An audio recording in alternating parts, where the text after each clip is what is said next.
My boyfriend got his coworker pregnant while I spent 3 years being the loyal, devoted girlfriend, so I played the long game. Now she's lost custody of their child. He's behind bars for the next 6 months, and I walked away with a last word and a sealed court when they never saw coming. The following morning at work, I struggled to concentrate on spreadsheets as my phone vibrated incessantly. Maya kept checking in. My mother left 3 voicemails urging me to rethink my decisions, and Diego's mother sent lengthy messages about how I was ruining her son's life.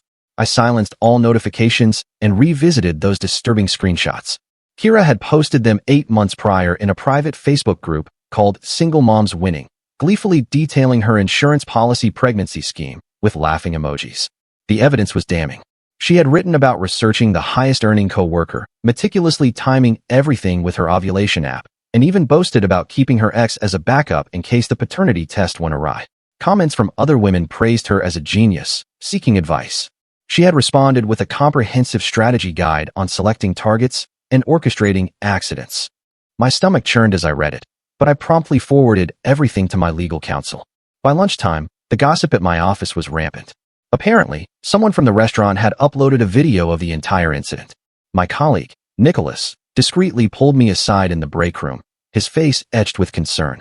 He had seen the video and wanted to ensure I was all right. While I appreciated his support, the sympathetic glances from everyone else made me wish I could disappear under my desk. That afternoon, Human Resources summoned me.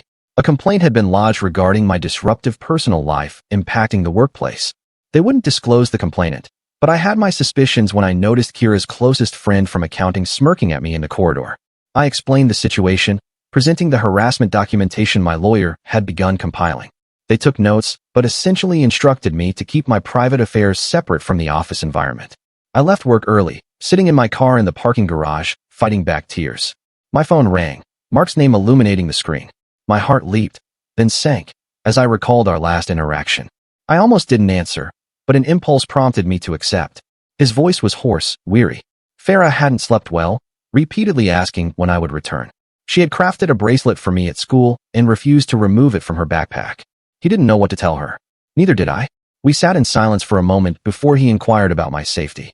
I informed him about the lawyer and the screenshots. He exhaled sharply when I detailed Kira's elaborate plan. The subsequent days blurred into a haze.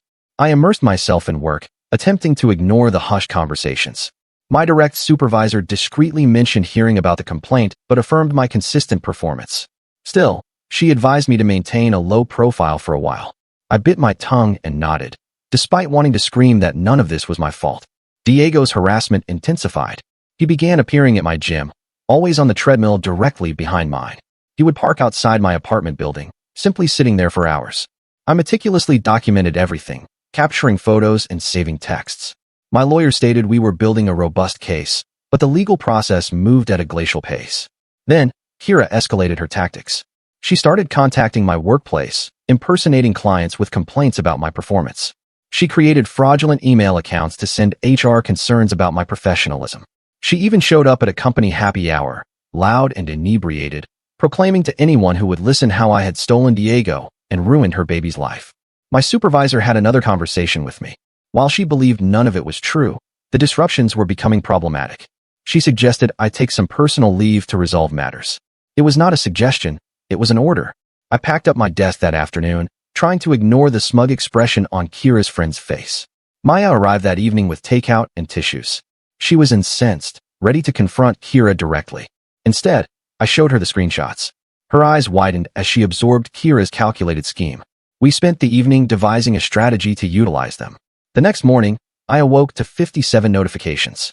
Kira had tagged me in a series of Instagram posts, featuring photos of her and the baby with captions about deadbeat dads and home wreckers. The comments were vicious. Strangers were hurling insults and threats. I screenshotted everything and sent it to my lawyer. Mark texted while I was making coffee. "Just checking in," he wrote. Farah had asked if she could call me. My hands trembled as I replied that I missed her too, but didn't want to confuse her further. He understood, but said she was already confused. She had told her teacher I was her almost mom and couldn't comprehend my disappearance. I spent the morning updating my resume, searching for new employment. My savings would sustain me for a few months, but I needed income. Each application felt like an admission of defeat, but I couldn't allow Diego and Kira to completely derail my career. I had worked too hard to reach my current position. That afternoon, I decided to take proactive measures. I crafted my own social media post, professional and measured. I avoided naming names, simply stating that I was experiencing harassment and stalking, that false allegations were being made, and that I had legal representation handling the matter. I included some of the less inflammatory screenshots of Diego's obsessive texts and Kira's harassment, being careful not to display anything that could legally backfire. The response was immediate. Friends and colleagues offered support. Several individuals commented that they had suspected something was amiss with the restaurant video. A few even offered to provide character references if needed. It felt empowering to regain control of the narrative, but Kira did not relent. She posted a response video, tearfully portraying herself as a persecuted single mother and claiming I was attempting to silence her. She asserted the screenshots were fake, that I was envious of her baby, and that I was the one harassing her. The baby's cries in the background throughout the video only garnered more sympathy from those unaware of the truth. Diego joined the fray, posting about how I had abandoned him in his time of need and was now trying to ruin an innocent woman and child. He conveniently omitted the cheating, the stalking, and his inebriated appearances at my residence. His mother shared his posts, adding her own commentary about my cruel heart. My lawyer called with an update. The restraining order paperwork had been filed, but the court date was 3 weeks away. In the interim, I was advised to avoid all contact and continue documenting. She also suggested I consider staying elsewhere for a while, just for safety. The thought of being driven from my own home infuriated me, but I knew she was right. Maya insisted I stay with her. Her couch was not comfortable, but it was preferable to constantly looking over my shoulder. We settled into a routine. She would leave for work while I job searched and handled legal matters. She would return home to find me stress baking, her kitchen covered in flour and frustration. A week into my stay at Maya's, I received an unexpected call. My former supervisor's boss wanted to meet. The head of our department had been monitoring the situation and was displeased with how it had been handled. She had reviewed my performance records, found no issues, and wished to discuss options. I agreed to meet, a flicker of hope in my chest. The meeting exceeded my expectations. She acknowledged that I had been placed in an impossible situation and that the company had not managed it well. While she couldn't immediately overturn my supervisor's decision, she could offer me a position in a different department, at the same level and pay. It would be a fresh start, away from Kira's friend and the office gossip. I accepted immediately. I began the new position the following Monday. My new team was welcoming, professional, and blissfully unaware of the drama. I dedicated myself to learning new systems, meeting new clients, and proving myself all over again. It felt good to focus on something other than the turmoil in my personal life. But the legal battle was just commencing.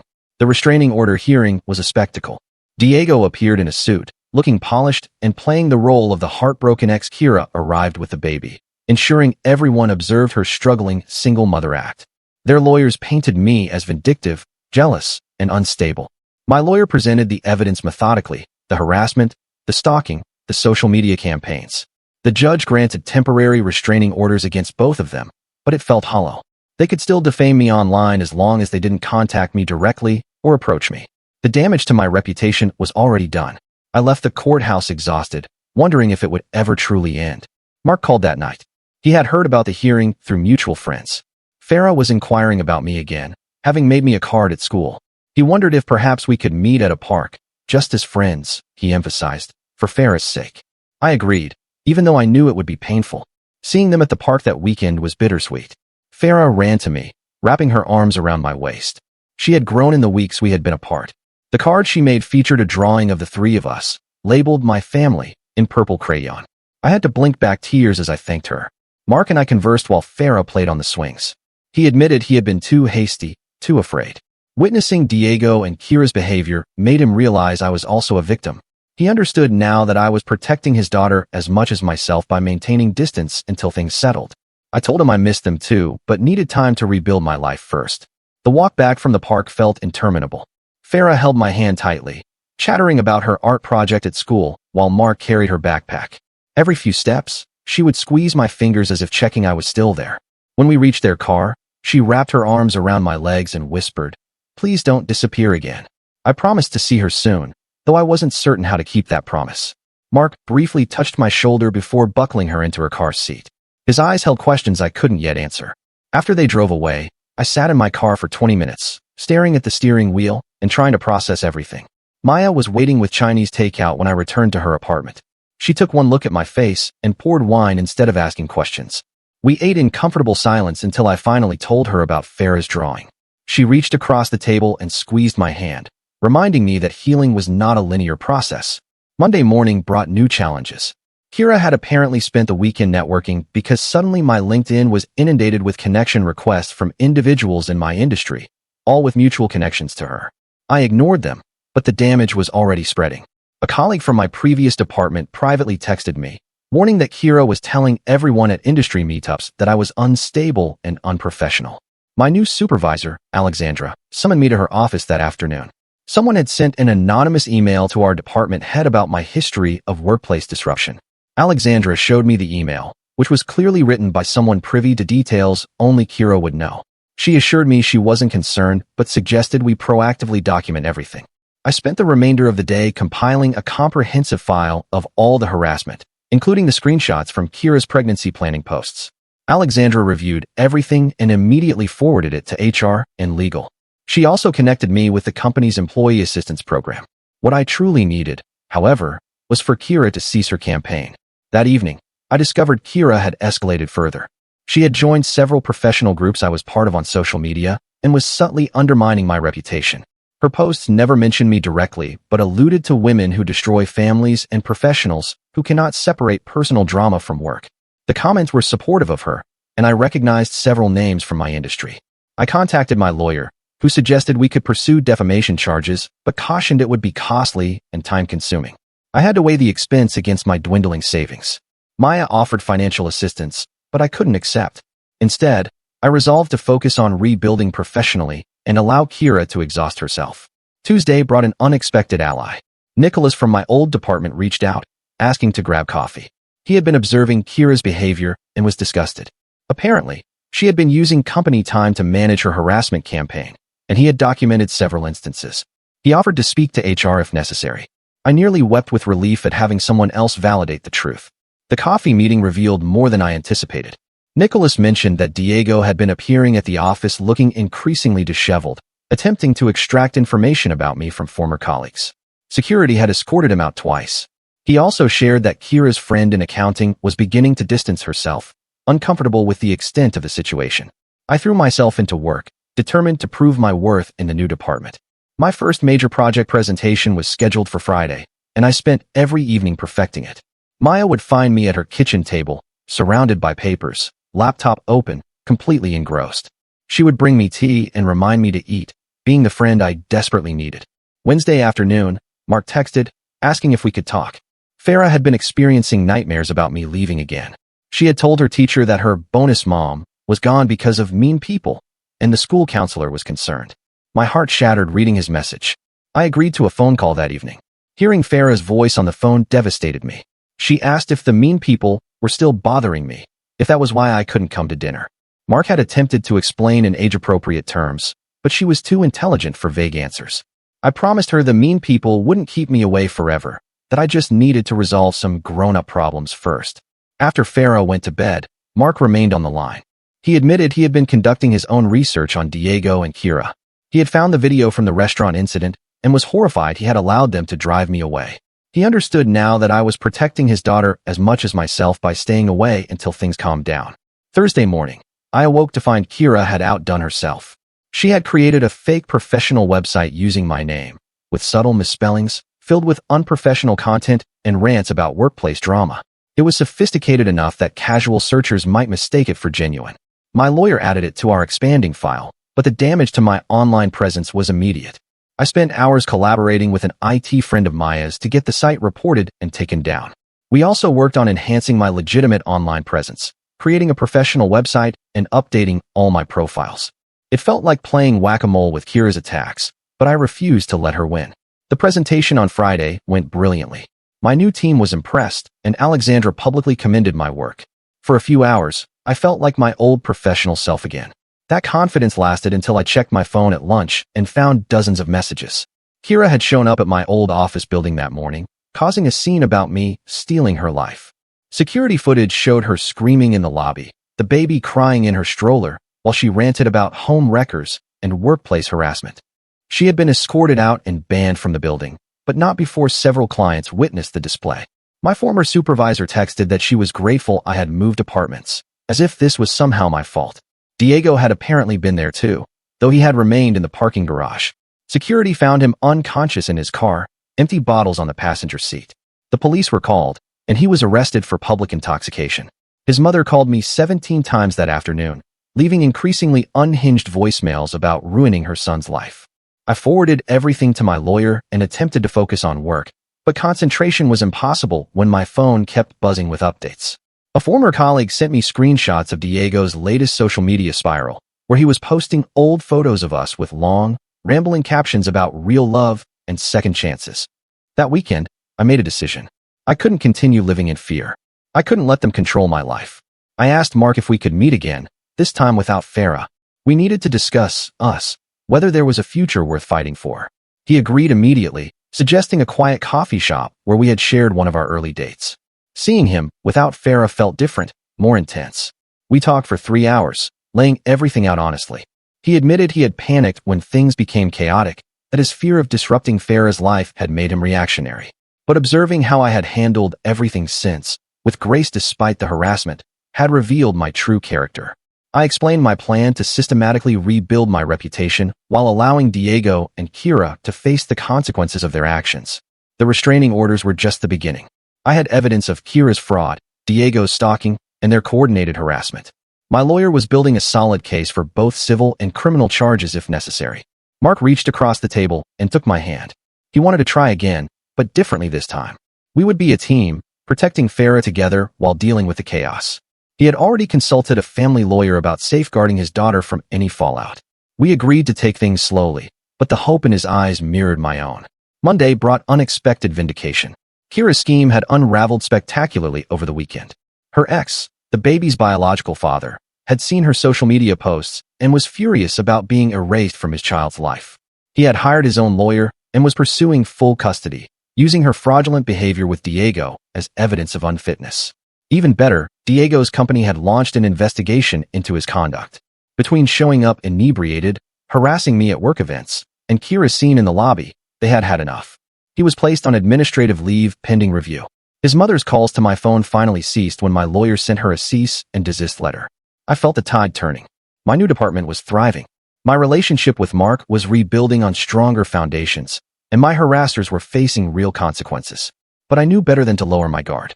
Desperate people do desperate things, and both Diego and Kira were running out of options. Tuesday afternoon proved my caution right.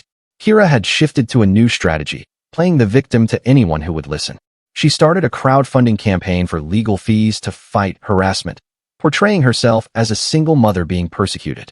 The campaign included carefully edited screenshots and a sob story that conveniently omitted her pregnancy fraud. I watched the donations accumulate with disgust. People unaware of the full story were contributing to her campaign, believing they were assisting a struggling mother. My lawyer assured me this would actually aid our case, as fundraising based on false pretenses could add fraud charges to her growing list of legal troubles. Mark and I met with a family therapist that week to discuss the best way to reintegrate me into Farah's life. The therapist was experienced with blended families and custody issues, offering practical advice about maintaining stability while addressing Farah's attachment to me. We devised a gradual plan that prioritized Farah's emotional security. The first step was a casual dinner at their house that Friday. Farah was ecstatic when Mark told her, immediately planning what she wanted to show me in her room. I arrived with her favorite dessert and a new book we could read together. The evening felt almost normal, as if the chaos of recent weeks was merely a bad dream. After Farah went to bed, Mark and I sat on the couch, talking quietly. He showed me the security measures he had installed. Cameras at the doors, new locks, even a panic button connected to a security company. He wasn't taking chances with his daughter's safety. I appreciated his proactive approach, feeling safer knowing he took the threat seriously. Saturday morning shattered our brief peace. I awoke at Maya's to find my car had been vandalized overnight. Red spray paint spelled out ugly words across the windshield. The tires were slashed, and the side mirrors were smashed. Security footage from Maya's building showed a figure in a hoodie, but the face was not visible.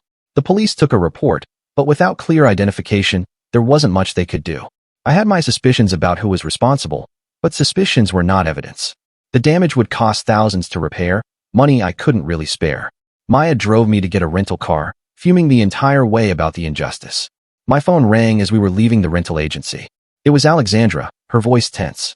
Someone had sent emails to all our major clients from an address similar to mine, containing unprofessional content and wild accusations about the company. IT had traced the emails to a public computer at a library, but the damage was done. Several clients were demanding explanations. I spent the rest of the weekend in crisis management mode. Alexandra and I collaborated with the legal team to draft responses to clients, explaining the situation professionally without delving into personal details. Most clients were understanding once they learned about the identity theft and harassment, but a few remained skeptical. Sunday evening, I finally broke down.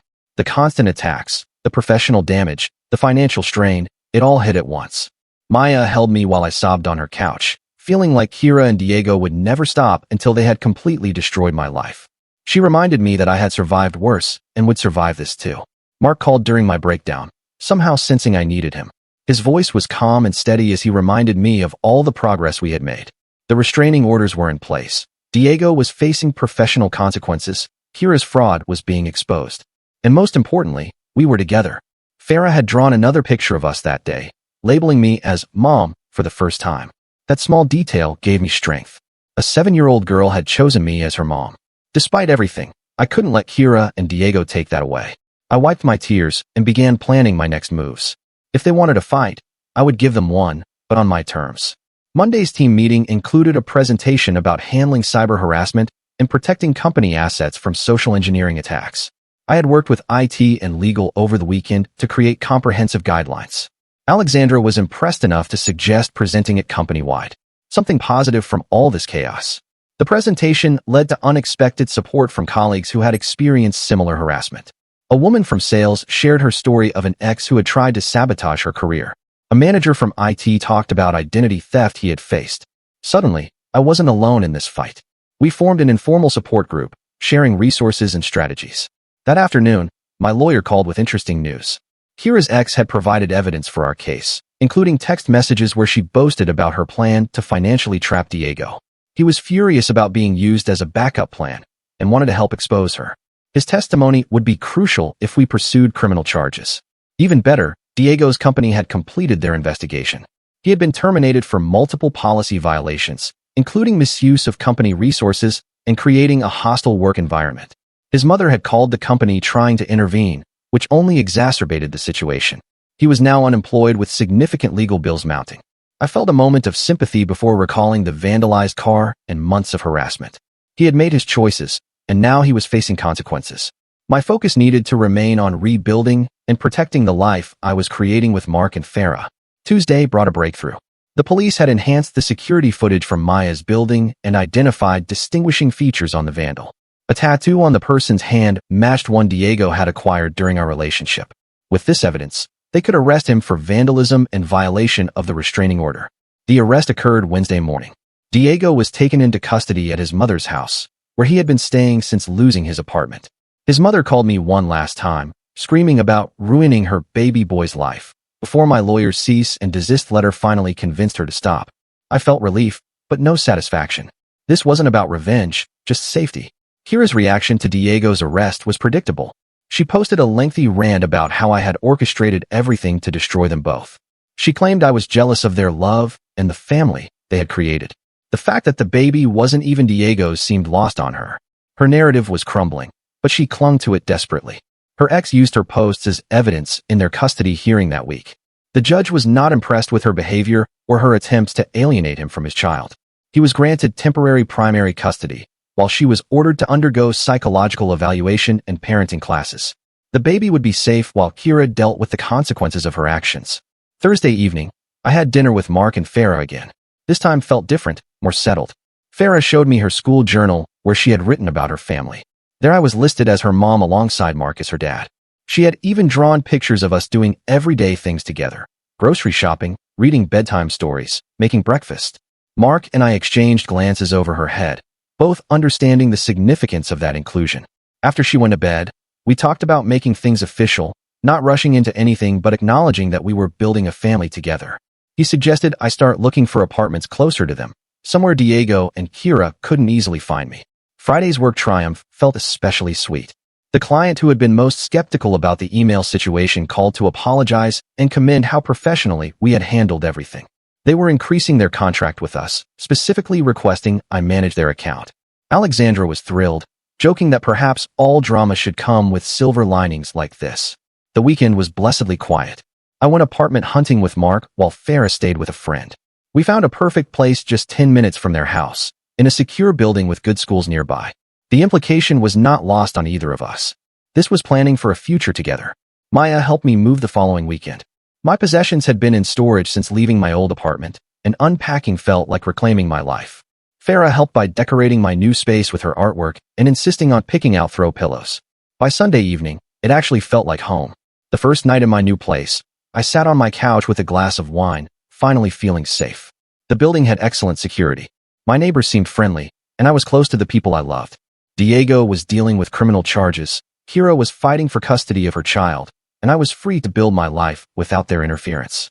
Monday morning brought one last surprise. An email from a headhunter about a senior management position at a competitor company. They had been following my work and were impressed with how I had handled recent challenges. The position would be a significant step up, with a salary that would alleviate all my financial stress from the recent chaos. I showed the email to Alexandra, expecting her to be upset. Instead, she smiled and said she had been planning to promote me anyway. The company had been observing how I had handled everything and wanted to retain me. She offered me a senior management role in our department, with a salary matching the competitor's offer. I accepted immediately, grateful for a company that had stood by me through everything. The promotion was announced that afternoon, with colleagues genuinely congratulating me. Even people from my old department reached out with well wishes. It felt like professional vindication after months of attacks on my reputation. That evening, I celebrated with Mark and Farah at their favorite restaurant. Farah wore a special dress and insisted on making a toast with her apple juice. She stood up and announced to the entire restaurant that her mom got a big promotion. Several diners smiled and clapped, making her beam with pride. As we walked to the car after dinner, Farah between us, holding both our hands, I realized how far we had come. 6 months ago, my life had imploded when Diego's infidelity was exposed. Now I had a new career trajectory, a loving partner who truly supported me, and a daughter who had chosen me as her mom. The next few weeks settled into a pleasant routine. Work was challenging but rewarding in my new role. Evenings were often spent with Mark and Farah, helping with homework, making dinner together, being a family. Weekends included trips to the park, movie nights, and slowly merging our lives in meaningful ways. Diego's legal troubles mounted as more evidence emerged. His vandalism charge was just the beginning. The prosecutor was considering stalking charges based on the documented harassment. His lawyer was pushing for a plea deal, but Diego's ego kept getting in the way. His mother had finally stopped contacting me, possibly because she was too busy dealing with his legal fees. Kira's situation was equally dire. Her ex had been granted primary custody after the psychological evaluation revealed concerning behavior patterns. She was allowed supervised visits, but had to complete extensive counseling before regaining unsupervised access. Her professional reputation was ruined, and she had been quietly dismissed from her job. I heard updates through the legal grapevine, but tried not to dwell on their downfalls. My energy was better spent on positive things, like planning Farah's upcoming birthday party and preparing for a major presentation to the board. Living well truly was the best response to those who tried to destroy me. 3 months into my new role, I was thriving. My team respected me, projects were succeeding, and upper management was taking notice. The harassment felt like a distant nightmare, though I maintained all security precautions. Trust would take time to fully rebuild, but I was getting there. Mark proposed on a quiet Sunday morning while Farah was at a sleepover. Nothing flashy or public, just the two of us in his kitchen, making breakfast. He said he had planned elaborate speeches, but realized our love was in the quiet moments, the daily choice to be partners. I said yes immediately, both of us crying and laughing. We told Farah together when she came home. She shrieked with joy and immediately started planning the wedding, insisting on being both flower girl and ring bearer. Her enthusiasm was infectious, and we spent the afternoon looking at wedding magazines while she pointed out increasingly elaborate options. The engagement brought unexpected closure to one chapter. My mother, who had been silent since I had stopped taking her calls months ago, reached out with a genuine apology. She had heard about the engagement through family and realized how wrong she had been about Diego. She wanted to make amends and be part of our lives if we would let her. It took several conversations and clear boundaries, but we slowly rebuilt our relationship. She met Mark and Farah, immediately charmed by both. Watching her play grandmother to Farah helped heal old wounds. She even apologized for suggesting I should have been more attentive to Diego, acknowledging how victim-blaming that was. Wedding planning became a family affair. Farah had strong opinions about everything from flowers to cake flavors. Maya was my maid of honor, threatening to give an embarrassing speech about our post-breakup pranks on Diego. Mark's parents flew in from across the country, warmly welcoming me into their family. The ceremony was small but perfect, held in the park where Mark and I had reconnected after our separation. Farah stood between us as we exchanged vows, placing her small hand on ours when we exchanged rings. When the officiant pronounced us married, she cheered louder than anyone, proud to officially have the family she had been drawing for months. The reception was joyful and drama-free. No unwanted guests, no surprise disruptions, just people who loved us celebrating our union. Farah gave a speech that had everyone in tears, talking about how she had wished for a mom and got the best one possible. I couldn't have asked for a more perfect day. Our honeymoon was a family trip to Disney World, Farah's choice. Watching her experience the magic while wearing her "my parents just got married" button was better than any romantic getaway. We took hundreds of photos, ate too much sugar, and cemented our new family unit with pure joy. Returning to regular life as a married family felt natural. We had already been living as a unit, but the official recognition mattered. Farah started introducing me simply as her mom. No qualifiers needed. The adoption paperwork was already in progress, making legal what our hearts already knew. Work continued to flourish. My team had just secured a major contract that would define our department's success for years. The presentation I had given months earlier about handling harassment had been adapted into company-wide training. I was asked to speak at industry conferences about resilience and professional growth through adversity. The speaking engagements were particularly satisfying. I could help others facing similar situations while also rebuilding my professional reputation on my own terms. Every presentation chipped away at whatever damage Kira had tried to inflict on my career. Success really was the best response. 1 year after the restaurant incident that temporarily ended my relationship with Mark, we returned to the same place for our anniversary. This time, it was a celebration of how far we had come. Farah joined us for the entire meal, not just dessert, officially part of our love story from beginning to end. As we sat there, laughing over Farah's animated retelling of a school event, I marveled at the journey. The pain of Diego's betrayal had led to this beautiful family. The harassment from him and Kira had only made us stronger. Every challenge had propelled me toward this life I had never dared dream of. Mark reached over and squeezed my hand while Farah chattered on. His eyes held the same wonder I felt. We had both been broken by loss, him through death and me through betrayal. But we had found each other and created something new and beautiful. Our family might not have started conventionally, but it was perfect for us. The waiter brought out a surprise dessert with a candle for our anniversary. Farah insisted on helping blow it out, making a wish for all of us. As she closed her eyes tightly, face scrunched in concentration, I made my own wish. Not for anything new, just for the continued happiness we had fought so hard to achieve. Walking out of that restaurant, Farah between us, swinging our hands, I felt complete peace. The journey had been brutal at times, but it led to this moment. My career was soaring, my family was thriving, and the people who tried to destroy me were facing their own consequences. Life had a funny way of working out. 3 years later, I stood at the registration desk of a major industry conference, collecting my speaker badge. I was presenting on crisis management and professional resilience, a topic I had become inadvertently expert in. The attendee list included some of the biggest names in our field, and I was proud to be among them. After checking in, I headed to the speaker lounge to review my notes one final time. The presentation was polished, but I always like to center myself before speaking. I found a quiet corner and pulled out my materials, focusing on the message I wanted to convey about overcoming professional adversity. A familiar voice made me look up. There was Diego, wearing an ill-fitting conference volunteer shirt, setting up water bottles on the refreshment table. He looked older, worn down by the intervening years. His hands trembled slightly as he arranged the bottles, and I noticed he kept glancing nervously around the room. Our eyes met across the lounge, his widened in recognition, then filled with something between shame and regret. He started to approach, then stopped, seemingly remembering the permanent restraining order still in effect. Instead, he quickly finished his task and hurried out, shoulders hunched in defeat. I learned later from conference staff that he was working through a temp agency, taking whatever jobs he could get. The arrest record and termination from his previous company had made finding professional work impossible. He was living in a small apartment, working multiple part-time jobs to cover his bills and ongoing legal fees. The contrast with my own situation was not lost on me. I was keynoting at the conference. He was working as hourly help. My company had just promoted me to vice president of strategic development. Mark and I had bought a larger house to accommodate our growing family, including the baby daughter we had welcomed the year before. Farah, now 10, was thriving in school and had officially been mine through adoption for 2 years. She had been the best big sister from day one, insisting on helping with everything from diaper changes to bedtime stories.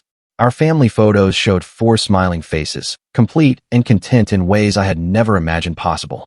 I delivered my presentation to a packed auditorium, sharing lessons learned from navigating professional crises while maintaining integrity. The audience was engaged, asking thoughtful questions about balancing personal challenges with career growth. Several people approached afterward to share their own stories and thank me for the practical advice. During the networking lunch, I overheard someone mention seeing Diego working the event. They wondered aloud how someone could fall so far so fast. I didn't contribute to the gossip, feeling no need to revisit that chapter. His choices had led him here, just as mine had led me to the podium. The conference ended with an award ceremony where I received recognition for innovation in crisis management. Standing on that stage, accepting the award, I thought about the journey from that awful anniversary dinner to this moment. Every challenge had been a stepping stone. Every setback a setup for something better. I flew home that evening to my real awards. Farah's hand-drawn "Congratulations, Mom" banner and our baby daughter's giggles. Mark's proud smile and warm embrace. Maya had come over to help with the celebration, bringing cake and embarrassing stories about our early post-Diego days. As we sat around the dinner table, Farah regaling us with stories from school while the baby babbled from her high chair, I felt profound gratitude. The life Diego and Kira had tried to destroy had been replaced by something infinitely better. Their harassment had pushed me to fight for what I deserved, professionally and personally. Mark raised his glass in a toast to my success, but I redirected it to our family. Every accomplishment meant more because I had them to share it with. Farah clinked her juice glass enthusiastically against ours, declaring this the best celebration ever, with the authority only a 10-year-old could muster. Later that night, after both girls were asleep, Mark and I sat on our deck, looking at the stars. He asked if seeing Diego had been difficult. I considered the question honestly before answering.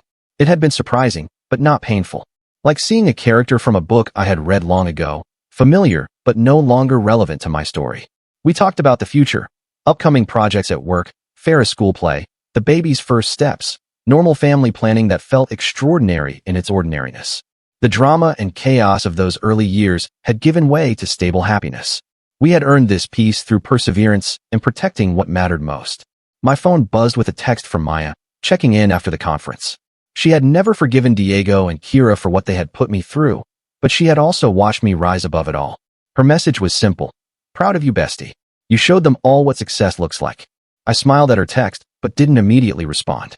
Instead, I leaned into Mark's warmth, listening to the quiet sounds of our neighborhood at night. Somewhere out there, Diego was probably heading to his next temporary job, and Kira was still fighting to rebuild her relationship with her child. Their lives had become cautionary tales, while mine had become an inspiration, not through revenge or spite, but through choosing to build rather than destroy, to love rather than hate, to rise rather than sink to their level. The best revenge truly was a life well lived, and mine was extraordinary. As we headed inside to bed, I paused at the doorway to peek into the girls' rooms. Farah had fallen asleep with a book on her chest, always my little reader. The baby was peaceful in her crib, tiny fist curled near her face. These were my victories, my achievements that no award could match. Mark wrapped his arms around me from behind, whispering that he loved me. I turned in his embrace, seeing in his eyes the same contentment I felt. We had built this life together, brick by brick, choice by choice. What had started as devastation had transformed into something beautiful beyond imagination. The conference success was satisfying, but this was what mattered. The home we had created, the children we were raising, the love we had chosen to nurture despite obstacles. Diego and Kira had inadvertently given me the push I needed to find my real family, my true calling, my authentic self. I fell asleep that night, not thinking about the past, but dreaming about the future. Farah's upcoming science fair, the baby's first birthday party, my next big project at work, weekend trips and holiday traditions we were still creating. The life I was living was better than any I could have planned. The next morning brought the usual beautiful chaos of family life. Farah needed help with a school project. The baby needed everything babies need. Mark was making breakfast while dancing badly to morning radio. I moved through it all with practiced ease. Each moment a gift I no longer took for granted. My work email showed congratulations from colleagues who had seen conference photos, new speaking invitations, and potential partnership opportunities. The professional recognition was gratifying. But it was the photo Mark sent mid-morning that made me smile widest. Farah reading to her sister during lunch, captioned, "Your girls miss you already." This was success, not just the promotion or the speaking engagements or the industry recognition. Success was building a life so full of love that past pain became just a distant memory. It was choosing joy daily, protecting what mattered, and never letting anyone's attempts to diminish you define your worth. 3 years after that restaurant confrontation, I had kept my promise to Farah. The mean people hadn't won. They had tried to destroy my career, my reputation, my capacity for love. Instead, they had inadvertently pushed me toward everything I was meant to have. Their cruelty had revealed my strength. Their hatred had highlighted my capacity for love.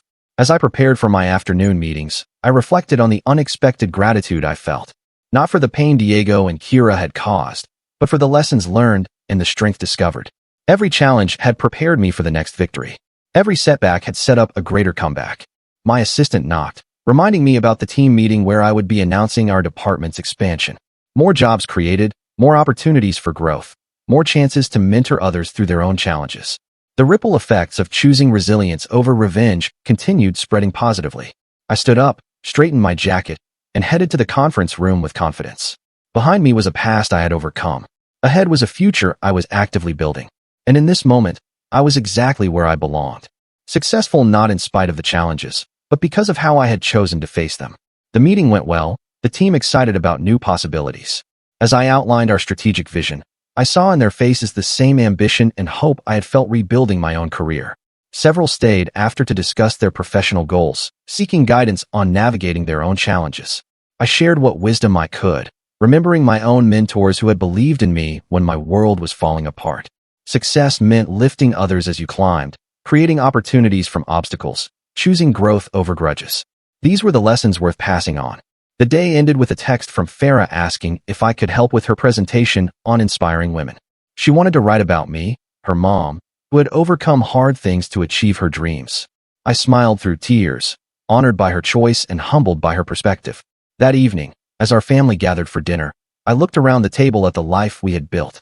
Mark was helping the baby with her spoon, while Farah chatted about her day. This was my boardroom, my conference hall, my stage. These were my most important stakeholders. The journey from betrayal to triumph had been long and often difficult, but every step had led here, to this table with these people, living this life. Diego's deception had freed me to find real love. Kira's attacks had strengthened my professional resolve. Their worst intentions had led to my best outcomes.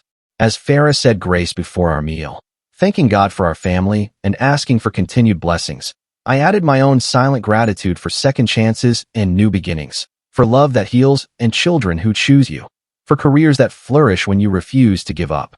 The next morning brought a flurry of activity. Alexandra scheduled an emergency meeting with the entire leadership team. Apparently, Kira's crowdfunding campaign had caught the attention of a local news blog that specialized in exposing online scams. They had done their homework, uncovering the Facebook posts about her pregnancy scheme and interviewing Diego's former coworkers who had witnessed his behavior. I watched the article go viral in real time. Comments poured in from people who had donated to Kira's campaign, demanding refunds. The crowdfunding platform froze her account pending investigation. By noon, her carefully crafted victim narrative had completely collapsed. Mark called during my lunch break. Farah's school was having a mother-daughter tea party next week, and she desperately wanted me to attend. The timing felt significant. Our first public appearance as a family unit at her school. I immediately cleared my calendar, knowing this mattered more than any meeting. That afternoon, Nicholas stopped by my new office with updates from the old department. Kira's friend in accounting had been caught using company resources to help with the harassment campaign. She had been sending those anonymous emails from her work computer during business hours. HR was conducting a full investigation, and termination seemed likely. I focused on my upcoming board presentation, refusing to let their continued implosion distract me. My team had exceeded quarterly projections by 30%, and I wanted to showcase their achievements properly. The vandalism repair bills could wait. My career momentum couldn't. Wednesday arrived with more developments. Diego's public defender had reached out to my lawyer, desperate for a plea deal. The evidence against him was overwhelming, and his mother had stopped funding his legal defense after learning about the vandalism. He was willing to admit guilt on all charges in exchange for minimal jail time. My lawyer advised accepting the deal. A trial would be lengthy and force me to relive everything publicly. With a guilty plea, I would get permanent protection through the restraining order and could finally close this chapter. I agreed, ready to move forward without looking back. The mother-daughter tea party at Farah's school was everything I had hoped for. She introduced me proudly to her friends and teachers. No hesitation or qualifiers. We wore matching flower crowns she had insisted on making, and she held my hand throughout the event. When another parent asked how long I had been Farah's mom, she answered simply, forever. That weekend, we started moving my things into Mark's house. The apartment had served its purpose as a safe haven, but we were ready to truly blend our lives. Farah had cleared space in her room for some of my books, insisting I needed a reading corner there too. These small gestures meant everything.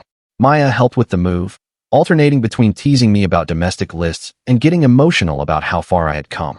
She had been my rock through the worst of it, and now she got to witness the best.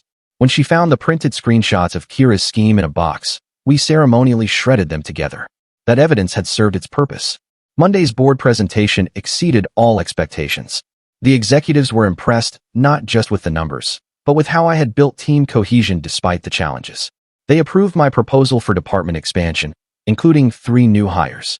Building something positive from the chaos felt like the ultimate victory. I was leaving the boardroom when reception called. There was a delivery for me. No return address. Security had screened it, just an envelope. Inside, I found a handwritten letter from Diego. Not an apology exactly, more an acknowledgement of what he had lost. He was entering a rehabilitation program as part of his plea deal and wanted me to know he finally understood the damage he had caused. I read it once, then filed it away. His journey to redemption wasn't my concern anymore. My focus was on Farah's upcoming school play, where she proudly listed me as her mother on the program, on team meetings and client presentations, on building a life that no one could tear down again. The next few weeks flew by in a blur of normalcy that felt extraordinary. Morning routines with Farah, evening dinners as a family, weekend trips to the farmer's market where Diego used to stalk us. But now we shopped in peace. Each ordinary moment was a small victory over those who tried to destroy this.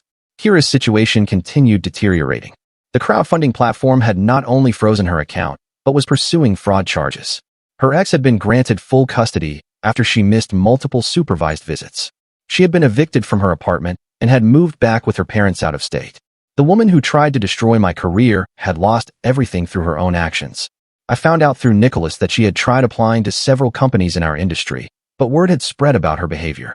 The same network she had tried to poison against me had blacklisted her. Professional karma was more effective than anything I could have orchestrated. Mark and I met with a financial planner to properly merge our futures.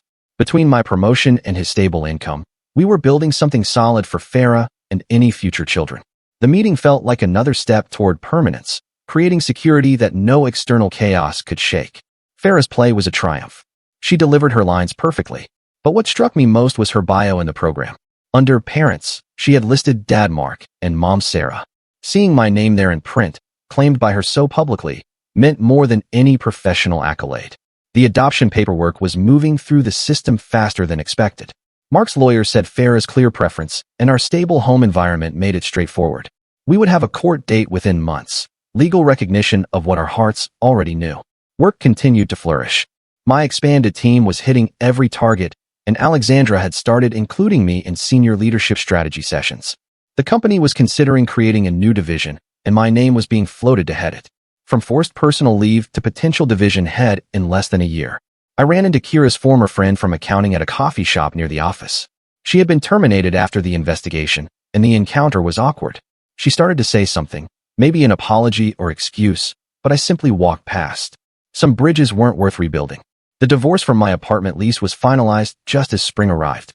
Farah had helped me pack the last boxes, chattering about how nice it would be to have me home all the time. Home.